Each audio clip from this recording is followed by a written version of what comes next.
Assalamualaikum warahmatullahi wabarakatuh. Pembahasan kita kali ini tentang penelitian terhadap satu perlakuan. Penelitian terhadap satu perlakuan yaitu penelitian yang dilakukan terhadap satu kelompok sampel atau populasi dengan memberikan satu perlakuan. Contohnya, akan diuji suatu hipotesis yang berbunyi konteks organisasi di PT X telah dipahami dengan baik oleh karyawannya. Hipotesis tersebut dirumuskan dengan kriteria banyaknya skor 70 ke atas yang memuat interval 0% sampai 30% pemahamannya kurang, 31% sampai 69% pemahamannya sedang atau cukup, 70% sampai 100% pemahamannya baik.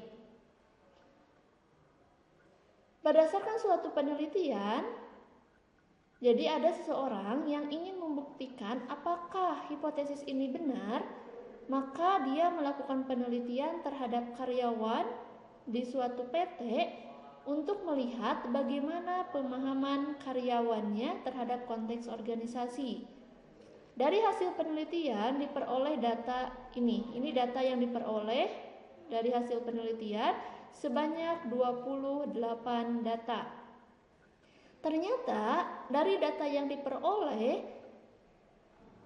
skor yang lebih dari 70 ini hanya 15 orang saja atau sebesar 53,6%. Artinya masih kurang dari 70%.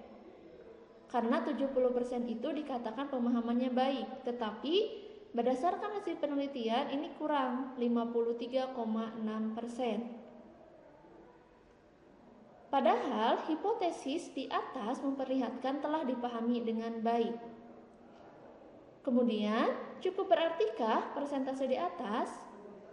Untuk melihat keberartian dari persentase di atas, kita lakukan uji satu perlakuan menggunakan uji Z dan uji T.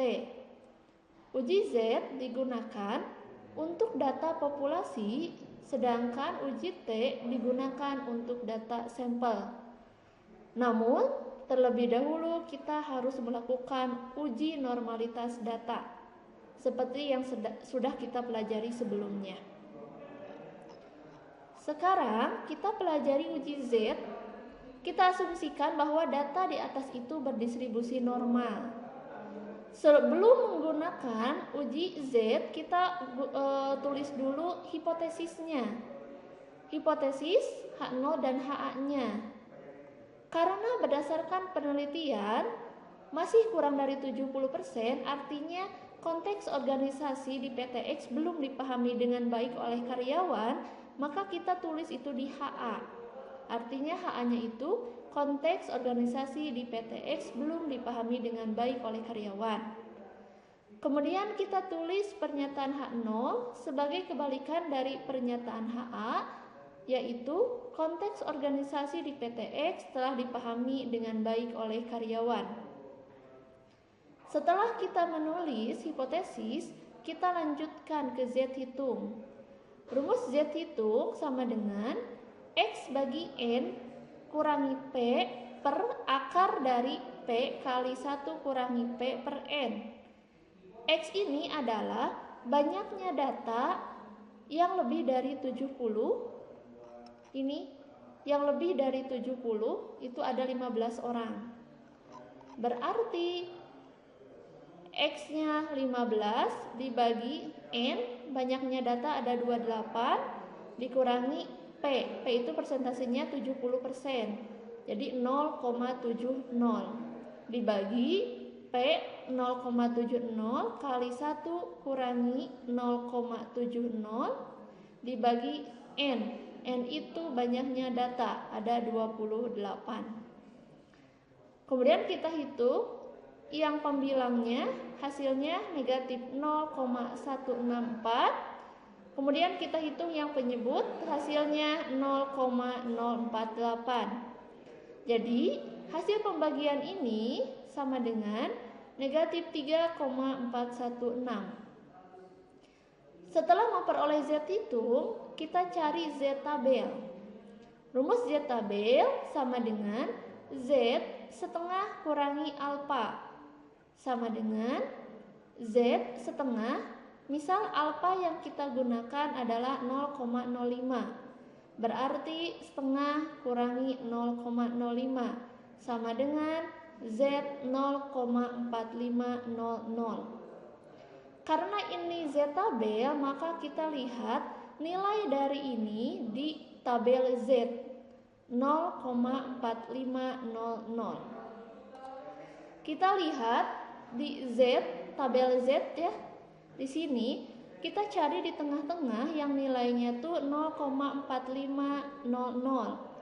Tabel ini berurutan, jadi lebih gampang kita melihatnya. Kita cari bahwa 0,4500 itu tidak ada, namun ada nilai yang mendekati di sini.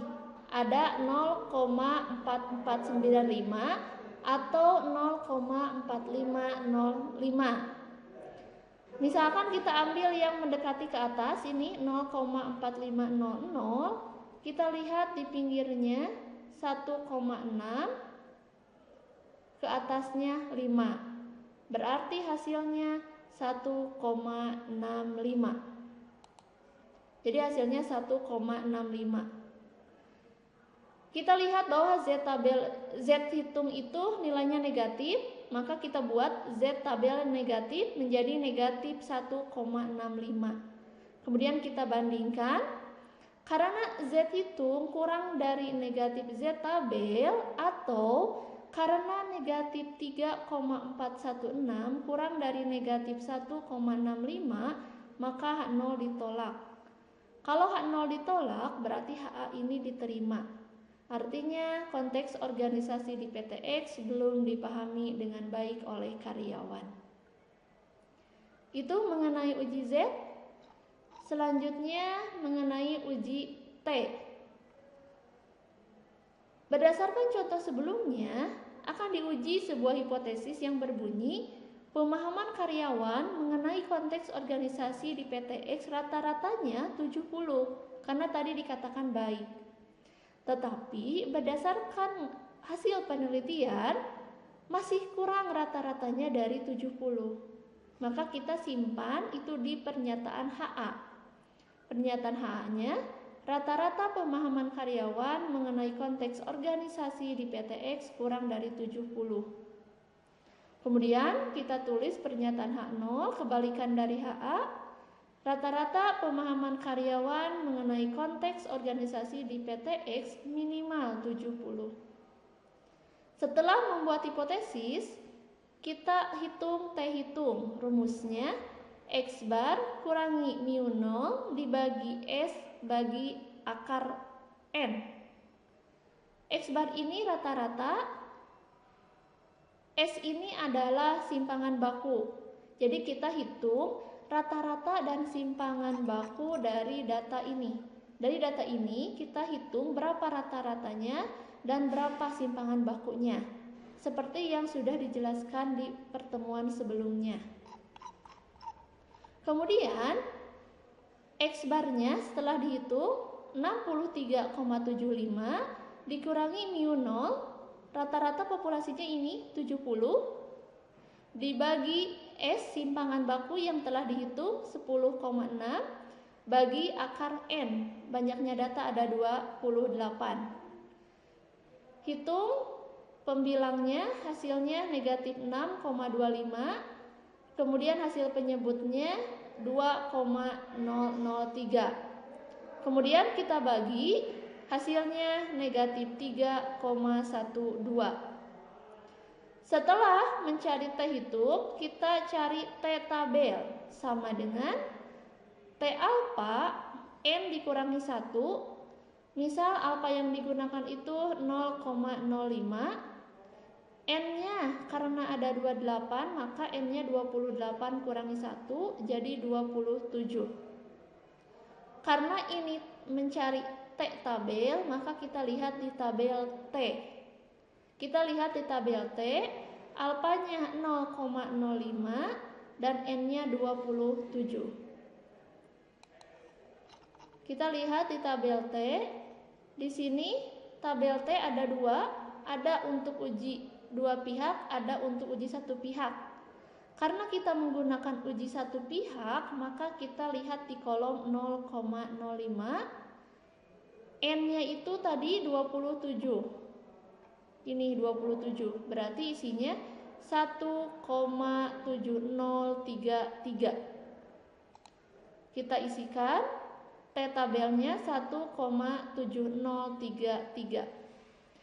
Karena T hitungnya negatif, kita juga buat T tabel yang negatif, yaitu negatif 1,7033. Kesimpulannya, karena T hitung kurang dari negatif T tabel atau karena negatif 3,12 kurang dari negatif 1,7033, maka H0 ditolak. Kalau H0 ini ditolak, berarti yang diterima adalah HA. Artinya, rata-rata pemahaman karyawan mengenai konteks organisasi di PTX kurang dari 70. Jadi itu penggunaan uji Z dan uji T, semoga bisa dipahami. Assalamualaikum warahmatullahi wabarakatuh.